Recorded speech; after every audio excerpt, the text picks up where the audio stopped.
Du coup, on se retrouve pour la deuxième semaine. La deuxième semaine, on est à Hanoï. Hanoï, c'est la capitale du Vietnam. Du coup, c'est la grande ville du Nord. On est arrivé lundi, et lundi, on était libre aussi. On est arrivé vers 14h, je crois, le temps de prendre les bagages et tout, etc. Quand t'as un grand groupe, ça prend vite du temps.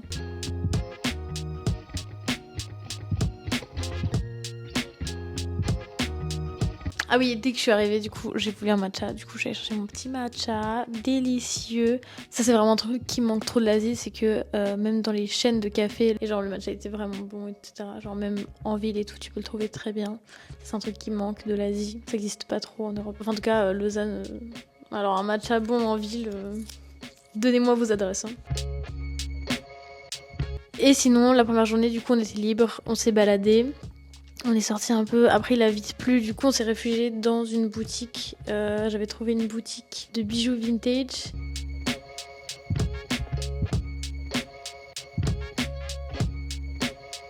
Et après on est allé manger dans un restaurant.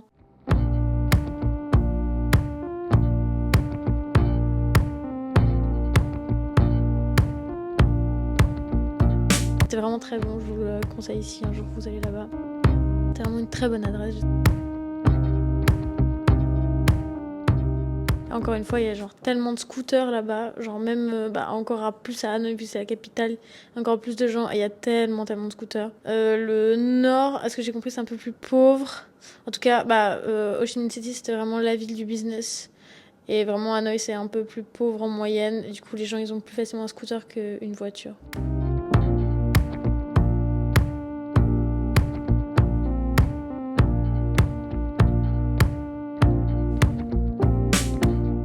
La première visite qu'on a fait à Hanoï, c'était un peu excentré, mais du coup, c'était une entreprise de tissu. Ils faisaient le fil, enfin, ils recevaient le fil vierge, ils coloraient le fil, ils le tissaient et ils faisaient le tissu, du coup, pour des grosses entreprises, genre, ils ont donné Target, Zara, etc., ou H&M, les grosses entreprises après qui ont leur fabrication et leur assemblage en Chine ou au Vietnam aussi. Et du coup, il y avait des machines qui testaient la durabilité dans le temps du tissu, au frottement, au lavage. C'est un truc qui m'intéresse beaucoup, l'industrie du vêtement. Et du coup, là, c'est les gens, en gros, ils séparent les fils un par un pour les mettre dans la machine, pour qu'après la machine puisse tisser. Mais l'étape de séparer les fils avant qu'ils soient tissés, du coup, c'est encore fait manuellement. Donc on la voit mettre tous les fils dans les aiguilles pour qu'après la machine puisse faire les quadrillages nécessaires pour créer le tissu. Du coup, la première salle où on a vu les personnes le faire, c'est la salle de prototype. Et une fois que les prototypes sont validés par le client, ils mettent en production le tissu. Et je vais mettre un bout parce que c'est vraiment hyper bruyant. Et du coup, c'est toutes ces machines, etc., qui tissent les gros rouleaux de tissu qui seront après envoyés aux clients. Les gens qui travaillent dans cette usine sont absolument pas protégés. Genre, par exemple, les gens qui sont dans la salle hyper bruyante, ils ont pas de boule caisse, ils ont rien pour les horaires. Il y avait une grosse machine où on blanchit le tissu. Et les personnes qui travaillaient autour de cette machine étaient absolument pas protégées. Du coup, ça c'est vraiment genre... Mais bon, c'est la réalité de là-bas, quoi. Ils s'en foutent. Et la personne, on voit bien, elle est en t-shirt, en claquette, absolument pas protégée. Et la réalité, ils l'ont dit, la réalité là-bas, quand ils font du business, c'est pas de protéger les gens et de le faire respectueusement de l'environnement. C'est vraiment genre de faire du profit et de grandir dans l'économie. Et du coup, genre, les problèmes de responsabilité, c'est pas leur souci à eux.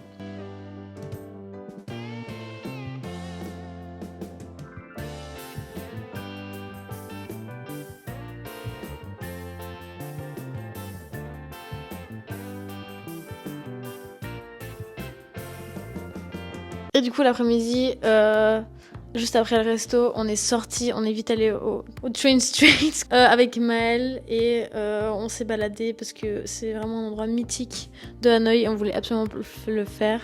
On a profité de cette journée pas trop nuageux pour sortir. Et du coup, on est arrivé vraiment à la saison de la pluie, donc il a plu beaucoup au moment où on était libre. Du coup, dès qu'on avait genre un moment libre, où il faisait beau, on en profitait pour faire un max de choses. Parce que quand il pleut, c'est moins chouette.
À Hanoï, on a eu beaucoup plus de temps libre. Du coup, le lendemain, l'après-midi, on avait aussi du temps libre.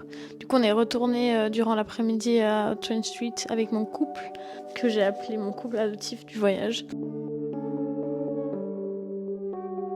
En journée, c'est vraiment une autre ambiance, mais c'était très chouette. Et je trouve que c'est cool d'aller dans les deux ambiances. Genre, si une fois vous allez à Hanoï, d'aller une fois le soir et d'aller durant la journée. C'est vraiment différent.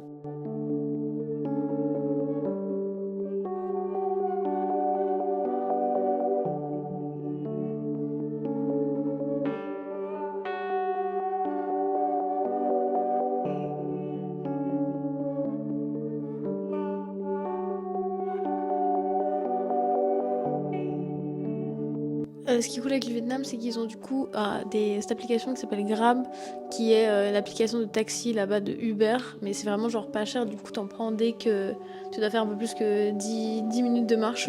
Et puis ça te fait une petite balade gratuite, entre guillemets. C'est une autre manière de voir la ville, c'est en véhicule motorisé.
Voilà, j'ai essayé le petit egg coffee. Je suis vraiment pas certaine du délire. C'était vraiment pas ouf. Enfin, genre, si t'aimes bien le goût de l'omelette grillée, pourquoi pas.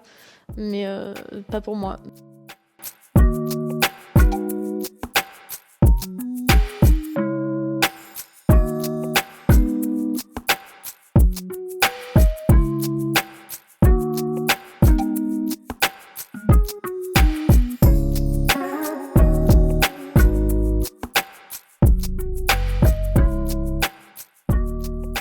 Et voilà, le dîner d'au revoir rime aussi avec un peu la dernière soirée où on était tous ensemble.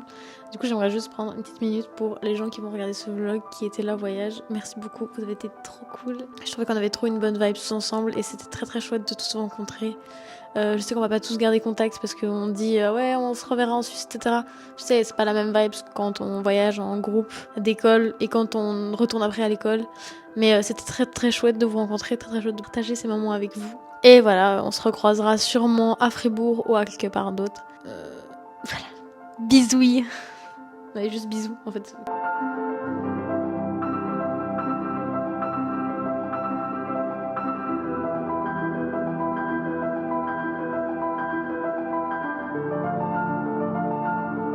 Voilà, dernière journée, je l'ai passée avec Maëlle. On est allé prendre un matcha because obviously. Et on s'est baladé autour du petit lac que je me rappelle plus le nom.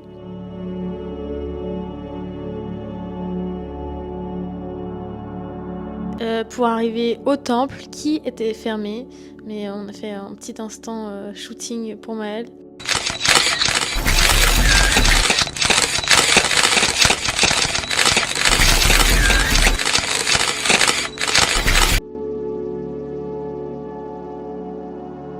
En attendant l'ouverture du temple, on est retourné dans un petit parc. On est allé au temple pour aussi croiser le réel couple de ce voyage, qui était Christopher et Carla. On a visité vite fait le temple ensemble, c'était tout petit, donc ça allait très très vite.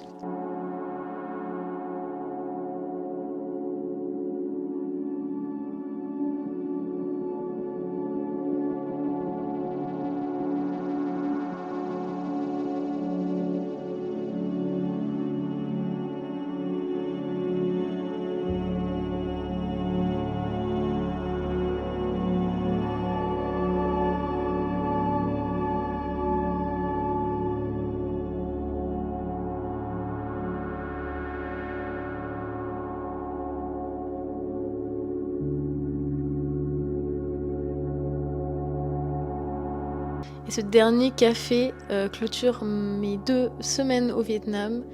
Que des belles rencontres, c'était très sympa. Merci beaucoup. Après mon Vietnam, je me suis offert un petit cadeau à moi-même, mais ça vous le verrez dans le prochain vlog.